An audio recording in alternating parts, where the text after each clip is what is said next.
Bonjour mes amis, alors aujourd'hui je vais vous parler d'un thème un petit peu différent, même si ça se relie à la technologie, à la science, et je vais parler de la santé. Alors évidemment, les deux vidéos précédentes parlaient de robotique, euh, d'intelligence artificielle, d'armement, d'efficacité administrative par la technologie, etc., etc. Bon, là je vais vous parler de la santé parce que en fait on a l'impression euh, d'ailleurs, on a vu ça pendant le Covid, hein, que la liberté d'expression avait été restreinte au nom de la science. Voilà, la science, c'était quelque chose de sacré, donc il fallait pas y toucher, il fallait pas la contester, il fallait pas la discuter, il fallait pas mettre en doute les avis des experts. Bon, alors, il faut savoir aux États-Unis, mais partout dans le monde, que Big Pharma et Big Agro, hein, c'est les grosses sociétés agroalimentaires et les sociétés pharmaceutiques, sont des lobbies très puissants. Ils ont beaucoup d'argent, beaucoup d'influence. Donc c'est très facile pour eux d'influencer l'opinion publique, d'autant que le gouvernement était derrière. Les gouvernements étaient derrière eux. Donc bon, c'est une puissance démultipliée. Donc si vous voulez se battre contre ça, c'est très difficile. Mais, il y a quand même quelque chose d'intéressant. Et c'est là où je voulais en venir, et je ne sais pas si je l'ai évoqué clairement dans les deux dernières vidéos, mais la liberté individuelle, la, la, la puissance de raisonnement des êtres humains, même si l'éducation a beaucoup détruit ce genre de choses par le passé, même aujourd'hui. Hein, je veux dire, le niveau des étudiants d'aujourd'hui n'est pas le même d'il y a 40 ou 50 ans, ça c'est évident. Donc oui, on a un pouvoir d'analyse et de synthèse qui est beaucoup plus restreint aujourd'hui parce que l'éducation a échoué dans ce domaine. Ou alors parce qu'on n'a pas voulu que les nouvelles générations soient à même de le faire. Soyons honnêtes. Une population stupide est plus facile à manipuler qu'une population trop intelligente. Bien sûr. Mais quand même, il y a encore des gens qui réfléchissent, qui sont capables de faire A plus B égale C. Bon, heureusement d'ailleurs. Et donc, oui, en matière de santé, ça nous touche directement. Donc, c'est un des domaines où il faut faire encore plus attention que les autres.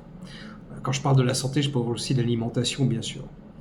Donc, récemment, donc, il y a Robert Kennedy Jr. qui a été confirmé au poste de ministre de la Santé des États-Unis. Alors, c'est quelqu'un qui s'est battu contre les vaccins, qui s'est battu contre la pollution en tant qu'avocat, etc. Donc, c'est quelqu'un qui a une aura très importante. Alors, on le présente comme complotiste. C'est drôle, c'est les gens de gauche qui parlent de complotisme quand ils parlent de Robert Kennedy. Bon, c'est assez drôle parce qu'évidemment, quand on n'a rien à dire, bah, on traite les gens de fascistes ou de complotistes. C'est facile. Voilà. Bon, mais ça n'a aucune importance dans la mesure où ce qui compte, c'est les actes et le raisonnement, la logique et concrètement comment ça se passe. Donc effectivement, lui, il prône par exemple l'usage d'anciens médicaments ou d'anciennes méthodes médicales afin de réparer des gens quoi, dans des maladies différentes. Bon, alors, je ne vais pas vous les nommer parce que sinon ma vidéo va sauter grâce à YouTube, mais bon, il y a des tas de produits plus ou moins connus, plus ou moins anciens, qui permettent justement de lutter contre plein de maladies. Récemment, on a fait des recherches sur les patchs de nicotine pour lutter contre la maladie d'Alzheimer. Alors ce sont des études médicales qu'on peut consulter librement, elles sont faites par des gens tout à fait bien, etc. Et donc on n'a pas il n'y a pas de doute, si vous voulez, sur l'efficacité de ces produits. Simplement, c'est un usage qui est un peu différent de ce qu'on a bien voulu nous expliquer. Par exemple, les patchs de nicotine, c'est pour les gens qui veulent arrêter de fumer. Bon, fumer, moi je suis pas un fan de la cigarette, mais bon, et si la nicotine ça permettait de lutter contre d'autres maladies, pourquoi pas. Bon, moi je suis pas obtus. Alors bon, il y a de nombreuses plantes médicinales ou d'extraits de plantes qui peuvent aider à lutter contre de nombreuses maladies, contre de nombreuses infections, bactéries, virus, etc. Donc tout ça c'est connu, c'est éprouvé par la médecine traditionnelle. On a mis à la poubelle la médecine traditionnelle au cours du XXe siècle parce qu'on estimait que bon, c'était has-been, mais en fait non. Il y a beaucoup de choses, des remèdes de grand-mère qui sont très efficaces. Bon, et qui sont encore efficaces aujourd'hui. Alors, on a aussi découvert, grâce au Covid d'ailleurs, que les nouvelles molécules ne sont pas toujours efficaces. Elles sont même dangereuses. Hein, le Remdesivir, on avait vu que c'était dangereux. Ça, c'est le professeur Raoult qui en a parlé en long, en large, et c'est un expert. Moi, je suis pas un expert, donc je peux pas dire trop de choses, mais lui est beaucoup plus à même d'expliquer. D'ailleurs, il l'a expliqué dans pas mal de vidéos qui sont consultables sur YouTube d'ailleurs. Même s'il a un look, un look un petit peu hard rocker, mais je pense que c'est quelqu'un qui connaît un petit peu qui connaît beaucoup mieux les choses que moi, ça c'est sûr. C'est aucun problème. Alors,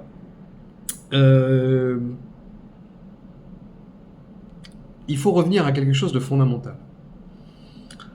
Alors, je ne sais pas si en France on le fait, mais aux États-Unis, quand vous allez chez un docteur et qui va faire une petite opération ou quelque chose d'un peu plus que de vous examiner, il vous fait signer un papier, et sur ce papier, il y a tout un tas de choses sur la responsabilité. On prend la responsabilité, on comprend les risques, etc. Et on nous dit, il y a une phrase textuellement qui dit que la médecine n'est pas une science exacte, et que donc toute prescription ou opération contient un risque et pourrait ne pas accomplir l'objectif qu'on voudrait atteindre en faisant cette opération ou ce traitement.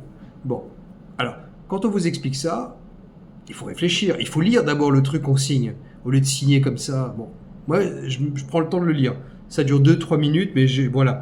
Et donc, j'ai retenu que la médecine n'est pas une science exacte. Donc, en tant que science expérimentale, eh ben, oui, on peut essayer des méthodes anciennes pour soigner des maladies nouvelles.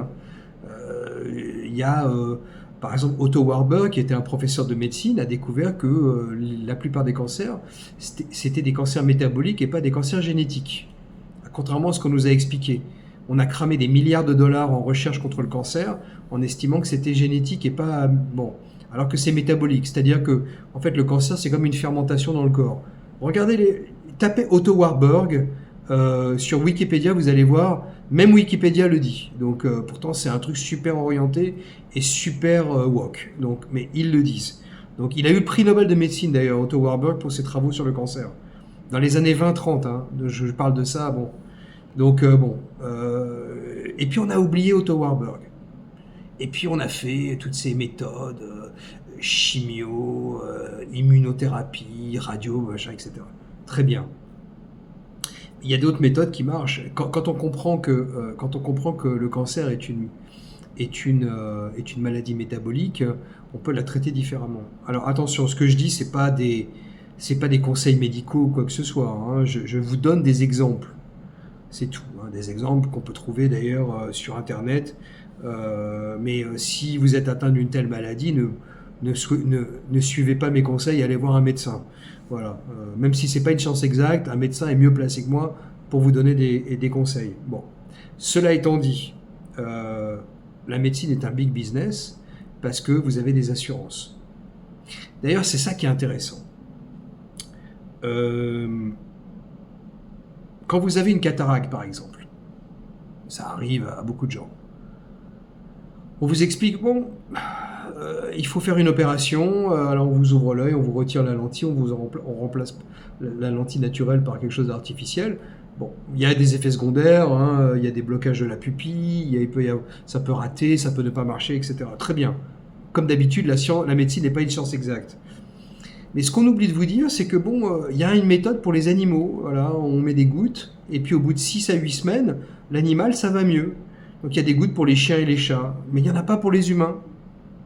Alors, qu'est-ce qui se passe?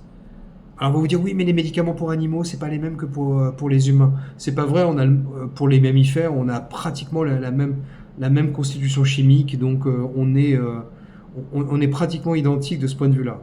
Vous voyez, les médicaments qu'on ne peut pas donner aux animaux parce qu'ils n'ont pas un estomac qui leur permet de digérer. Par exemple, on ne donne pas de chocolat à un chien, par exemple, ni d'ail ni d'oignon parce que c'est pas bon pour eux. Mais bon, mais à part ça, c'est pratique. Demandez à n'importe qui, il va vous dire la même chose. Donc oui, il y a des gens qui utilisent des médicaments pour animaux parce que ça n'existe pas pour les humains et ça marche très bien. Je ne vous donnerai pas lesquels, mais je vous le dis. Voilà. Donc là encore, c'est parce que c'est une question d'argent. Parce que les animaux, en général, n'ont pas d'assurance maladie, donc ils ne payent pas. Ils ne payent pas une assurance pour vous traiter. Donc, alors que les humains ont une assurance, donc on peut facturer 10 000 dollars pour une cataracte, par exemple. Ça rapporte plus que des gouttes qui vous coûtent 30 dollars pour un mois et demi, 2 mois de traitement, évidemment. Mais les animaux n'ayant pas d'assurance, ben, c'est les propriétaires qui achètent les médicaments pour leurs animaux. Et donc, voilà, ils n'ont pas d'assurance, donc ils payent de leur poche, donc ça coûte moins cher. C'est logique, c'est une question d'offre et de demande. C'est comme l'éducation supérieure aux États-Unis, parce que le gouvernement prête de l'argent aux étudiants, donc les frais de scolarité ont explosé depuis une trentaine d'années ou une quarantaine d'années aux États-Unis. Alors que la qualité de l'enseignement n'a pas explosé de la même façon, loin de là. Bon, où est-ce que je veux en venir? C'est que quelquefois les recettes du passé sont importantes. On peut renouveler les recettes du passé, on peut les moderniser, on peut les adapter et on peut les rendre efficaces pour des maladies dites nouvelles. Voilà. Et c'est ce qu'on appelle le repurpose en anglais, c'est-à-dire c'est le fait de récupérer une ancienne molécule et de la réutiliser pour d'autres maladies ou pour d'autres traitements que ceux qui avaient été initialement prévus pour cette molécule. L'aspirine, c'était pour les maux de tête et on a découvert que c'était en petite dose, c'était bon pour éviter les crises cardiaques ou les problèmes cardiaques.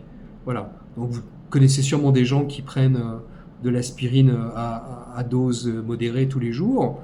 Bon ben voilà, c'est pas parce qu'ils ont des maux de tête, c'est parce que pour le cœur. Donc voilà, ça c'est un exemple et là je me ferai pas censurer puisque tout le monde en prend, enfin presque tout le monde en prend. Donc voilà, donc ça c'est un exemple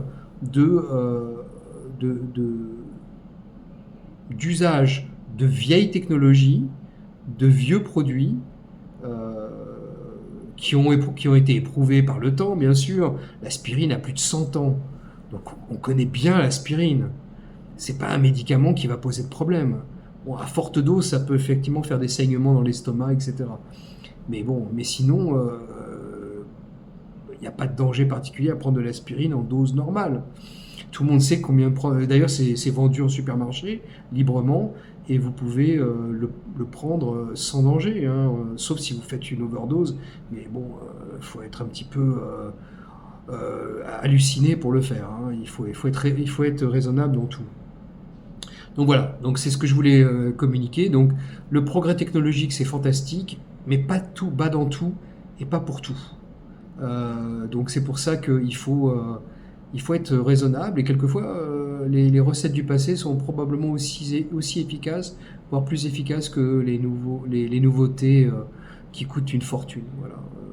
En plus, ça permettrait de baisser le budget de la santé si on traitait les gens avec des médicaments anciens qui ne sont pas couverts par des brevets, donc qui sont en vente, qui sont dans le domaine public et qui peuvent effectivement être fabriqués à des prix défiant toute concurrence. Donc on peut sauver des vies pour des budgets très très très modérés. Voilà, donc j'espère que ça vous a plu. Réfléchissez, hein, le progrès technique c'est bien, mais quelquefois il faut puiser dans l'ancien renouvelé ou modernisé pour évidemment régler des problèmes contemporains. Voilà, quelquefois c'est pas mal. Je vous souhaite une bonne semaine et à bientôt les amis.